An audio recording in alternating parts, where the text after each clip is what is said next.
Hey folks, Arlyeon here, and welcome to another episode of Crit Hit Reviews.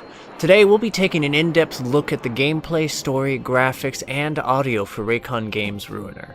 For those not in the know, Ruiner is a brutal twin-stick shooter/brawler, albeit with some RPG-esque elements in the mix, and an altogether cyberpunk-inspired story and presentation. But is it a tight enough package to keep you hooked for the ride? Or is it apt to ruin your day? Well, the controls aren't an issue since you have the choice between controller or keyboard and mouse, and you can fully rebind them both. Ruiner's also kind enough to provide toggleable snap targeting for those who need a bit of aim assistance, though aiming feels fairly solid even without it, which is definitely needed given how many rent-a-cops you'll end up homiciding over the course of a playthrough. Though, tweaking the difficulty can also help if times get tough. I like headbutting walls, however, so I stuck it out on hard and never looked back.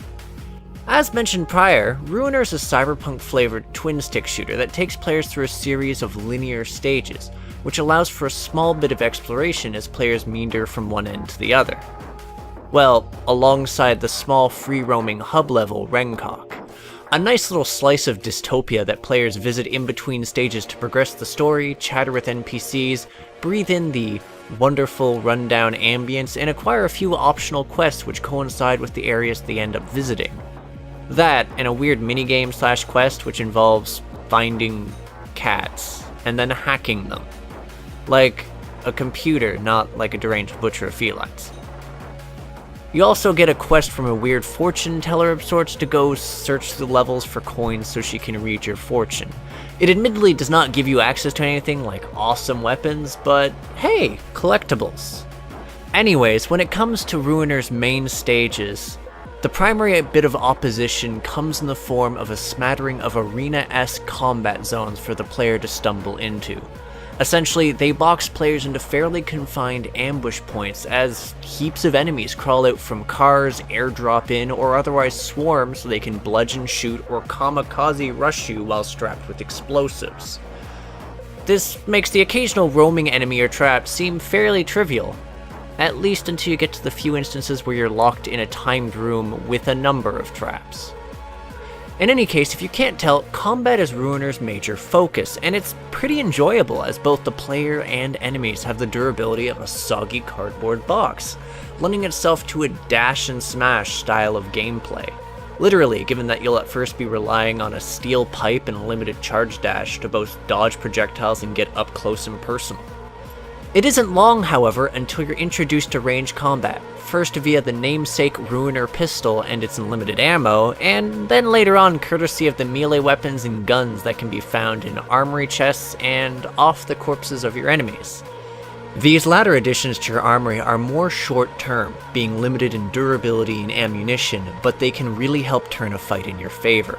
Especially if you pursued the cat side quests in Rengkok every opportunity you get, given it unlocks some very specific and potent weapon lockers throughout the levels. Still, even these weapons ultimately pale in comparison to the abilities that players unlock courtesy of Ruiner's karma system. Similar to experience in that you acquire it from defeating enemies, especially if you execute them, karma can also be found in chests, clearing quests, or by using the weapon grinders which pop up after you've cleared an area. Which, yes, weapon grinders essentially allow players to convert all unused weapons into karma, and for a chance for a more powerful weapon that essentially provides players the choice of utility during a fight or gaining more experience. Anyways, gain enough karma and you gain a skill point, but more importantly, a level. See, whilst there's a number of abilities that players can acquire, both the basic abilities and the various passive upgrades to them are all locked behind the level requirement.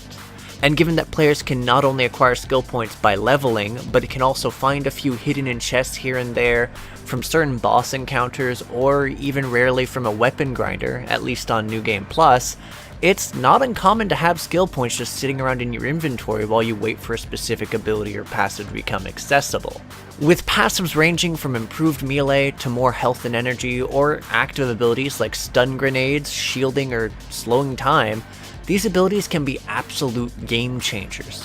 Moreover, the game is kind enough to actually let you respec your abilities on the fly, which is a really nice touch since you might have a preferred setup for most things, and some situations just might benefit from you shuffling your skills around in order to better tackle them. Such as when enemies also start showcasing the abilities you have, starting with the dash fairly early on, but moving on later to the force field, grenades, and other shenanigans. The various bosses might also be an impetus to switch things around, since not only are they heavily armed with dangerous weapons, the majority of them are highly mobile, have a sizable amount of health, and frequently have shields with their other less defensive abilities, like throwing oodles of grenades, or summoning mechanical engines which drain your health or energy. On the bright side, they also tend to cough up a bonus karma reward for murdering them, and or occasionally skill points. Now, content-wise, if you actually manage to shred your way through the army of grunts that the normal game has, there's a pair of extra modes waiting for you. One is speedrun mode, complete with leaderboards and snazzy unlockable jackets for faster times. The premise is simple enough really, given it sticks a timer up in the corner of the screen and sends you through all the stages back to back minus the hub level or cutscenes. New Game Plus, on the other hand, becomes available after you beat the game and allows players to keep their powered up character for a return visit to the game, albeit one where new weapons are available, enemies are more powerful, healthier, and come at you in larger and more varied groups. It also adds enemies to the boss fights, which, whilst it can make them more challenging, it also makes hacking the enemies your best friend. Oh, and your reward is close. No, there's not a secret ending hidden behind New Game Plus, it's just more for fun, challenge, and to finish any quests or achievements or collectibles you sort of missed the first time around. Story-wise, Ruiner provided a fairly straightforward kickoff to its narrative, beginning with your part in an attempt to assassinate the boss of a corporation and the ensuing backstab that occurs.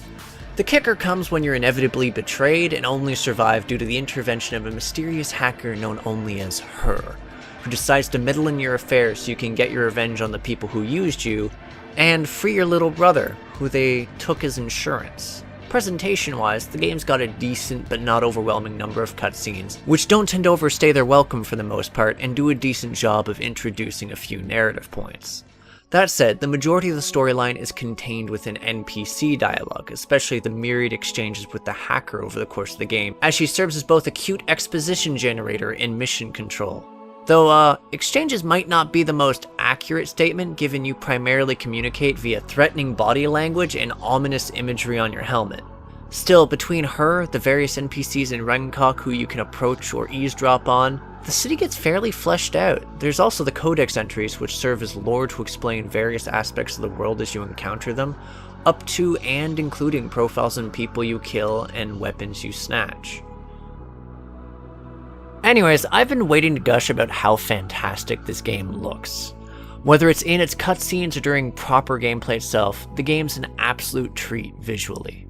It fully embraces the sci-fi aesthetic, ranging from rundown Blade Runner-esque suburbs, burnt-out parking lots, and corporate facilities that might have more in common with a slaughterhouse. The dialogue portraits were also a really nice touch, for the most part. The one major exception to this rule was the instance where I felt it occasionally got in the way of gameplay, as once you progress far enough into the game, you start getting pinged with a dialogue image of sorts of your brother calling for help, both as you move forward through the stage and whenever you hit the radar button to reorient yourself, which can get annoying fast, especially since it splashes central to the screen and he's not anywhere near as transparent as I'd like the little bastard to be. Now, when it comes to Ruiner's audio, its soundtrack is an amazing set of electronica tracks which highly fit the various stages and situations and got me pumped for combat, but also just pulled me in for those more mellow moments when I was wandering through the various stages. And honestly, a lot of its sound detail is really enjoyable, such as the various voice lines for the hacker which gave Her an extra bit of personality. That said, while she has a few voice lines which mostly crop up at the start of the fight or at the end as an indication of how well you did in a fight, the game avoids committing to the more prolonged dialogue options. Well done, puppy. And with that said, it's on to the final thoughts, and if you need a TLDR, I enjoyed this game a lot. Whilst able to get through the game in a speedrun fairly quickly on normal, I got a far more well-rounded and satisfying experience from hard, and would actually recommend that as the go-to difficulty if you want some challenge. especially since the game manages to pull off the frenzied combat thing fairly well, with both the improvised manner in which you'd arm yourself and the array of abilities at your disposal more or less helping to ensure the experience doesn't get stale. That, and whilst there's hacking minigames, they don't really get in the way, being short and sweet. Also, I enjoyed the story and the way it was presented, even if I guessed a few of the twists and turns before they happened. Though at the same time, that might be because it did a fairly good job of foreshadowing certain things. I will say that it left me with more questions than it answered due to the final twist that occurred, but I'm hoping that gets answered in a further installment or update, and even with all that, it was still pretty damn satisfying. The soundtrack's a just plain slick assortment of electronica tracks which range from moody and atmospheric to more dark but in a blood-pumping type feel to them, possibly contributing the most to the Blade Runner feel I got in some of the quieter moments. So yeah, all in all, I'd say that Ruiner is a crit hit for me. It's fun, it's pretty easy to get into, has nuance, and there's a decent amount there. Enough so that I found myself diving back into it even after clearing it. I honestly wholeheartedly recommend it.